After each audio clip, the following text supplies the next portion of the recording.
Hey guys, how's it going? Today, I want to talk about a project that I've been waiting to start on for quite a while.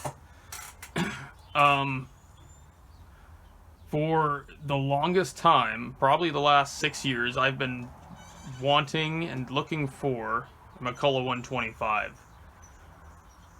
The only thing that's 125 about this build in particular is the carburetor and the upper tank. The rest of it is a hodgepodge of other parts. Like the oil tank is from like a D44. The cylinder head's also from a D44. The block is like a 140 block. The rear portion of the shroud, which is also your bearing retainer, that's from a 143 or 146. I'm not sure which one it is. I think it's a 146. This is not the starter that's going to work on this, but this blower cover is from a Super 250, but which is going to be another build that's on this channel. It's missing the cover here, and it's got a crack, and it also has a piece that I need for my 200, which is this little on-off switch. So the Super 250 is going to have a top-mounted switch instead of the side-mounted. So it's kind of a hodgepodge of things, which is why I'm going to be calling this build the Big Yellow Bastard. It's kind of a bastardized chainsaw. It's made up of all kinds of other parts. Matter of fact, this bar is something I got off of eBay. The seller said it came off of a Johnsrud. And in case you don't know, larger Johnsruds and larger Husqvarna bars will fit on these older Mccullochs. They got the right bar mount size. One thing that I also want to do that's kind of going to be a challenge is I want to use the MC91, MC101 reed cage, which kind of, I guess, fits the theme of this. This kind of looks like an MC91 and smaller side cover. So it doesn't have the big long swoop, and what I mean by that is it doesn't swoop down from here to here. It's got the notch. But I can't afford a 125. I can't afford an MC91. I can't afford an MC101. I can't afford any of the big stuff. So that's why I'm working with an 80cc engine. Today I want to do the timing numbers on this saw. Being that's a 140, it only has 4 intake ports, but it does have 3 exhaust ports, which I was hoping it only had 2 when I ordered this block. So that way I could basically get, instead of having 2 exhaust bridges, I could cut it down and make one big, one exhaust bridge and have 2 large exhaust ports. That's what's going to happen with the intake, though. I'm going to have a single exhaust bridge with 2 large intake ports for the upper transfers and lower transfers. Which the way I'm going to port this is I'm going to have the upper transfers come in about a degree before the lower transfers do. So now I got primary transfers and secondary transfers. It's also going to get a boost port cut into it as well.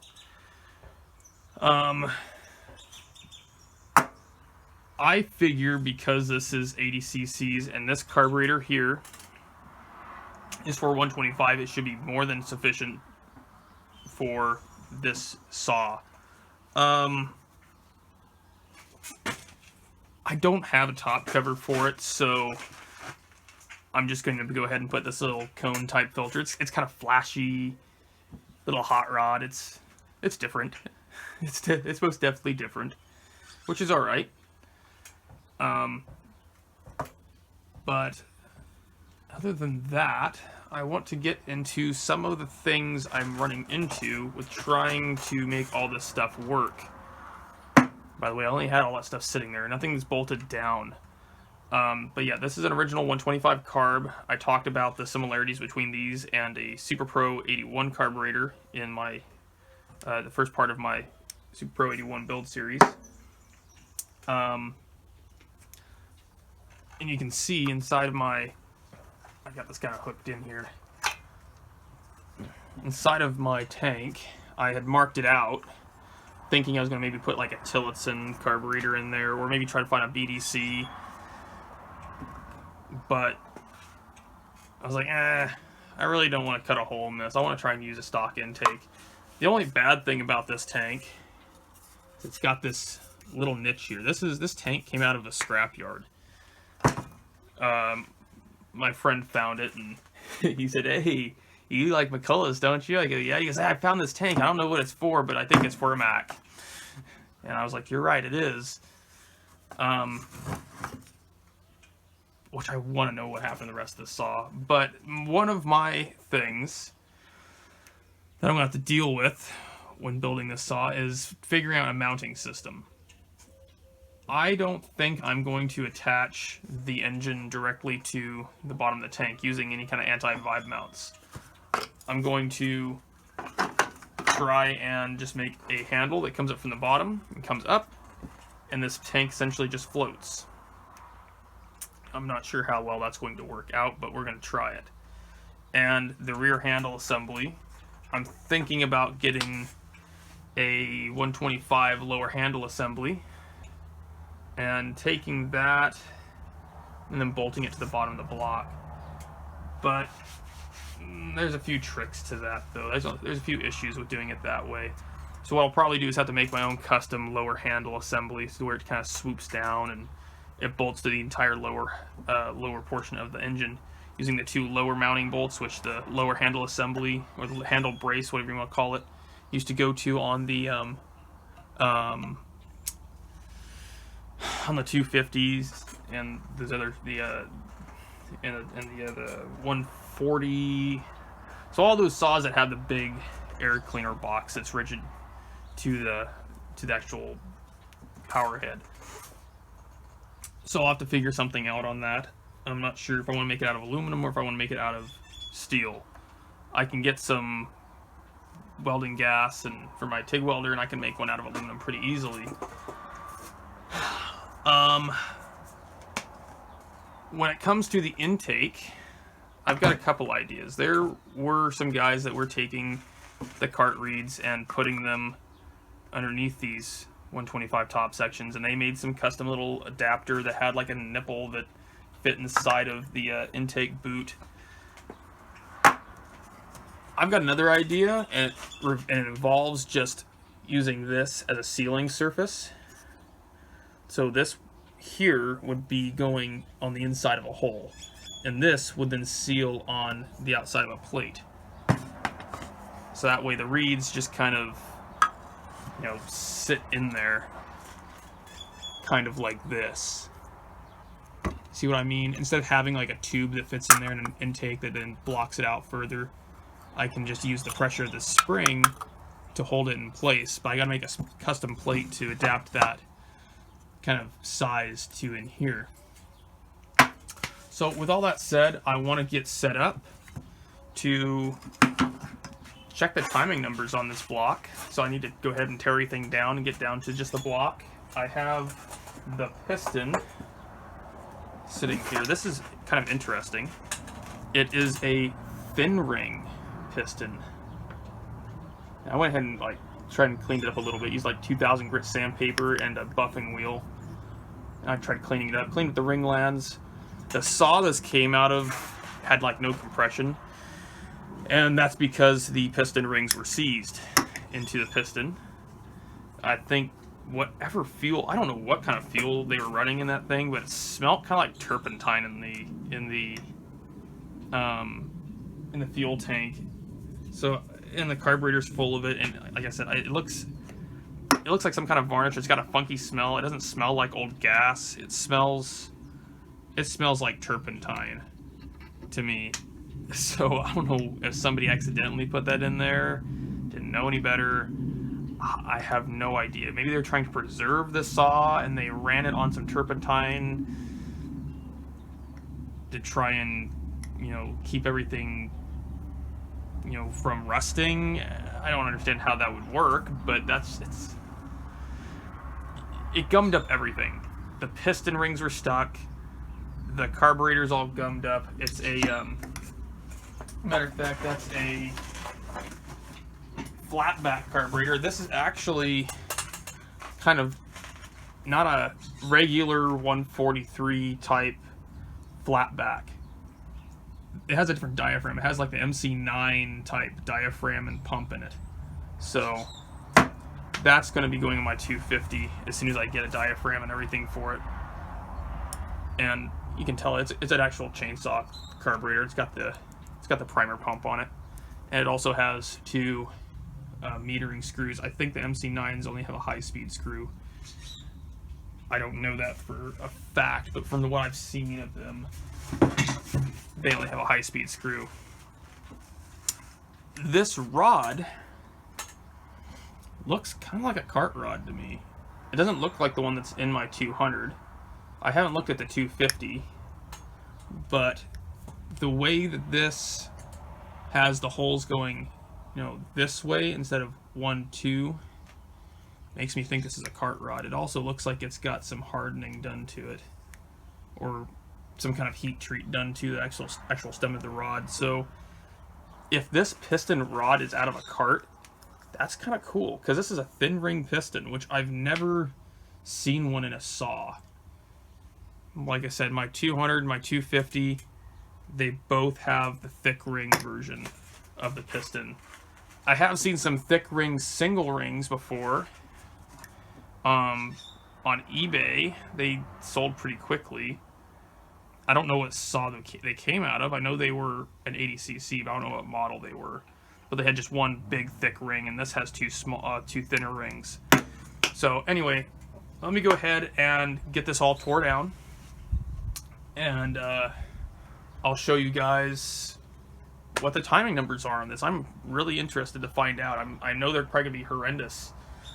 If I was to guess, it's probably like got an exhaust port opening time of like 120 something or 115, and like no intake duration and almost no exhaust duration. So we'll go ahead, like I said, I'll strip it down, turn you guys off, and I'll get set up here.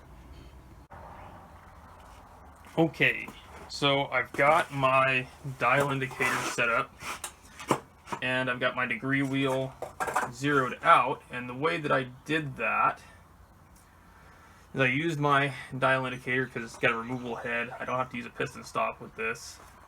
But what you do when you're doing with a dial indicator is you kind of got to figure out, alright, well, where does it start changing over? And it starts to kind of change over right here at 0 where it's supposed to. But how do you verify that? Well, you find 0 thousandths, and then you check on the degree where your pointer is, or your degree wheel where your pointer is at. And right about there, it is 0 thousandths. Right now it reads 12.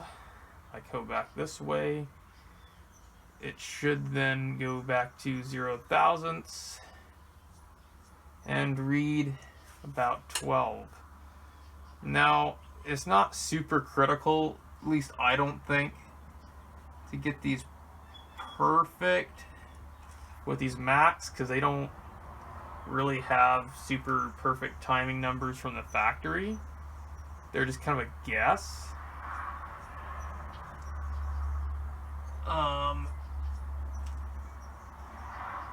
So I'm not too much of a stickler on, at least with this engine. Alright, come back the other way. 0 degrees. And it's pretty close to where it needs to be. I'm not going to be funny about it.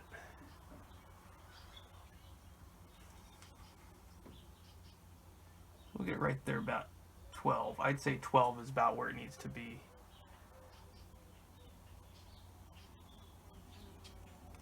Alright. Yeah, okay, so now I've got that 0. Take this off, and we can check the port timing. We're going to check first our exhaust. So if I rotate this over in the direction of rotation, and I continue to go until that exhaust port opens,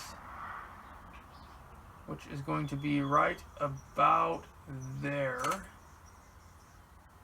Back up a little ways. So I'm just getting a speck of light right about here. So it's got a swept area of 101, which is kind of interesting. I would have, like I said before, I thought maybe it was like 110 or 120. I was kind of exaggerating, which, I mean, that was way off for an exaggeration. But, okay, so exhaust port opening time is 101. We don't have to check intake timing and stuff like that because it's a reed saw, but what I will check is the transfer port timing. So I'm going to say that right there is where the transfer's open, which is at, so that was 100 degrees, so this means it's 100, 110, so 118. So 118 is the opening for the transfers. I'm trying to get my piece of paper, my pencil out. So we'll write this down. Exhaust open 101 degrees. Transfers open at 118. And let's see what the duration is. Alright, so if they're opening up at 118, we'll just keep going. So that was at the 62 mark, coming around. They hang open. They close right there. Okay. So if it was here at this 62, we will go ahead and move down, which means that it's 180, 170, 160, 150, 40, 30, 20. So it's got 100 and it's got about 102. Wait, no, I'm sorry, 100, 122. I'm sorry. Yeah, so if this is at the 62 mark here, this is a 62 mark here, that would mean, yeah, it's 122 degrees. So 180, 170, 160, 150, 140, 130, 120, 122 degrees. So that means 122 degrees of duration. Now the exhaust port, because we started off over here, or the exhaust port opens at this 80 degree mark here. That means that we will end up having, so that's right there, pretty close to the, say that, we'll call that 78. So if this opened at the 81 mark,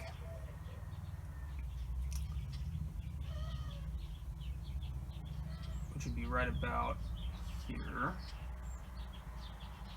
Would it open at 81 or did it open up at, oh, at 79? So 79, so 180, 170, 160, 150.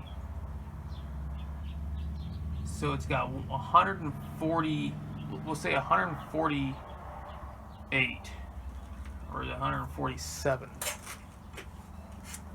Let me think about this again. So right here, so at 81, which means that over here, I'm sorry, not 80, would that be 81? No, I'm sorry, 79.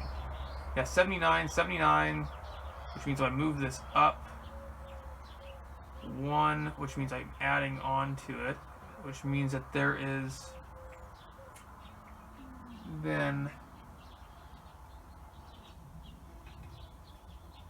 so 180, 170, 160, yeah, 180, 170, 160, 159, 100, yeah, 159. I probably got that wrong, but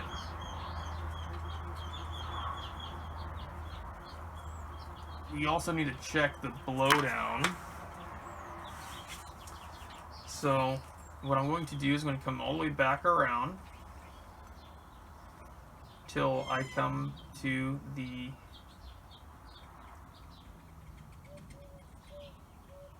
right there, the 79 mark. So the exhaust port opens here. We'll say 80 comes around. Okay, so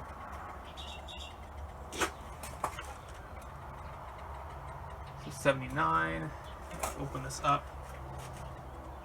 Right about here is where the transfers open. So that means that there is, that's not very much blowdown at all, is it? So it's got a very short blowdown. It's got probably 7, so we'll say 10. So that's 20. We go back 3 marks.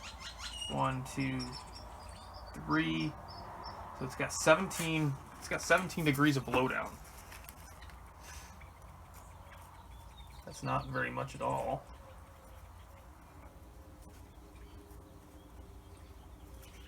So I come back over here.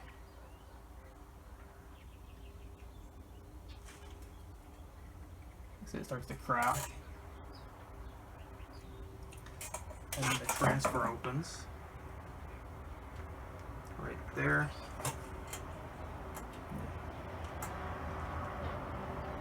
So, yeah, 10, 20. 20 minus 1, 2, yeah, 3, it's 100, yeah. So it's 17 degrees of blowdown. Pretty okay numbers, I guess. It's got, like I said, it's got an exhaust duration of 100, almost 160, which is pretty good. But the port time is at 101. And I can double check the blowdown, or not the blowdown, I'm sorry, the duration, because when these ports open, I can double check all that kind of stuff. But definitely, blowdown is about 17 degrees. So that's not bad. I think I was watching, I can't remember who it was, but they were timing one of these saws, and they got like 12 degrees out of it or something like that. I think. I can't remember. I think it was the Iron Horse. And I think it was like a 140 something. I think it was like a 146 or something he was doing. I can't remember. It was so long ago. But yeah, actually this has pretty good blowdown numbers to begin with, but we can increase that to probably about 20. So I would increase my exhaust duration by 6 degrees. So if we say it's at, you know, we'll just say 159, so that means that it'd be 165 degrees, which would then reduce my exhaust port opening time by 6 degrees, which would make it 95. And then my blowdown would then be increased. Would it be 95? Yeah, it would be 95, which then would increase my blowdown to 20. So, I don't know. I kind of want to go and take 6 degrees out of this exhaust port. Okay, so I've gone ahead and verified my timing. I was a degree off on the exhaust duration. It was actually 8 degrees instead of 159. My intake duration was 122 instead of 124. Or I mean, it's 124 instead of 122. Now I've got to decide what I am going to do in relation to changing blowdown and whatnot. I want to increase my intake duration by about 10 degrees, which is going to reduce my blowdown from being 17 to being like 12. because what's happening is I'm going to go from 124 degrees of duration on the intake to 134. And when you're trying to figure out, things like blowdown and exhaust or transfer opening time, that's half. So that would, like I said, increase my duration by 10 degrees, but it's going to reduce my blowdown by 5, and it's going to increase my intake timing by roughly, or by 5 degrees as well. So that would mean that I would be at 113 degrees. Now I can change my blowdown back to about 117. I'd be at 100, like I said, 112, and I can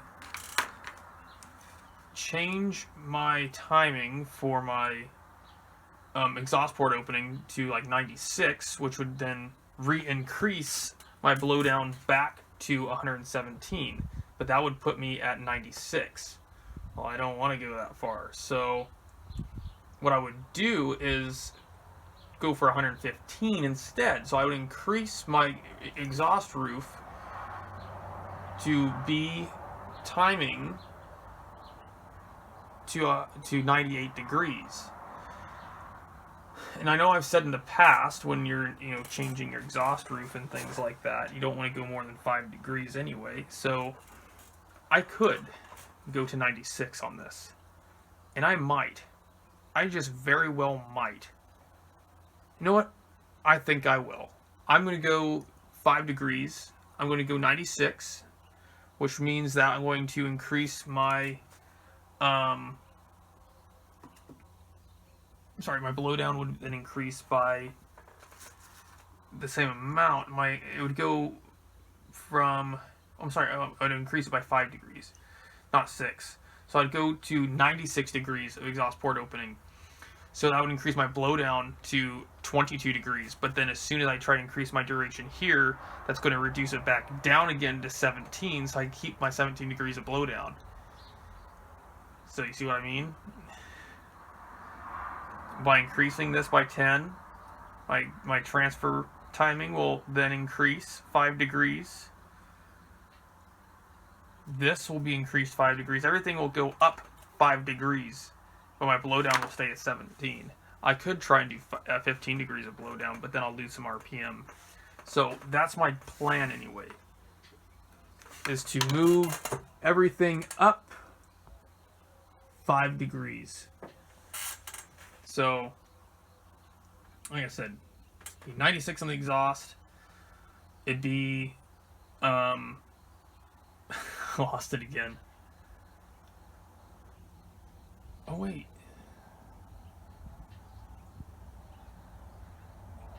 I'm sorry. That wouldn't be 112. That would be 113. I'd be moving it up. It'd be 113, not 112. So, I was thinking earlier about 6. So if I was to increase my exhaust or my everything up by 6 degrees, that would then be 112. So, like I said, I'm going to try and do 96 degrees on the exhaust. That'll be 5 degrees increase. I think it'll pick up some torque that way as well. If this was, say, 100 degrees, it'd be 95. So, like I said, I never want to go over 5 degrees of an increase. Mcculloch's were timed, like I said, this one had actually pretty good timing numbers. I mean, the intake duration could be increased a little bit. I'm sorry, the transfer timing could be increased a little bit. I don't know what that, okay, so 041 had a transfer timing 132 degrees of duration. This has 124, so I'd have more transfer duration in this thing at that point. And I mean, I could go around the other way and start, making assumptions that less intake duration will be more torque. That's possible. It is very possible. But we'll figure it out as we go. Which would mean that if I increased my intake duration by 6 degrees. This would be decreased by 3, so that would be 115, which means that my blowdown would then be 114, but then it would come up to 119. Oh, I'm sorry, it would drop down to 14 and come up to 19 by changing my exhaust, 5 degrees. But anyway, that's all I have for today. I'm going to go ahead and start messing around with the port timing numbers on this thing. Like I said, till next time, guys. Hopefully this wasn't too confusing. I'm going to try and make these videos a little smoother. But I don't think this saw is going to have a lot of compression.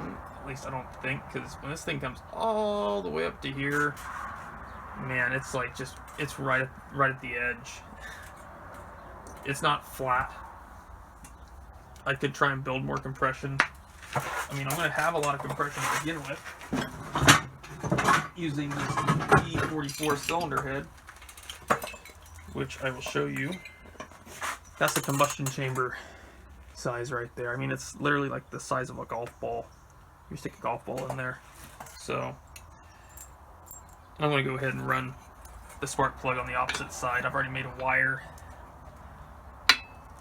so I can go ahead and actually, no, it would go like this. I'm sorry, I'm getting confused here, but that way I can access it without having to pull a little cover off. So it may have a lot of compression, it may not. I need to figure out a head gasket for it. I'm thinking I'm going to use maybe a really thin piece of copper sheet and make a head gasket for this. So that way all that comes, it's got a really tight quench, because this is probably like, I don't know, 10 thousandths down. Maybe like 10. If I got another 10 thousandths gaskets, that would mean that I got 20 degrees of quench, which would be pretty good. So anyway, like I said, that's all I have for today, and see you guys next time.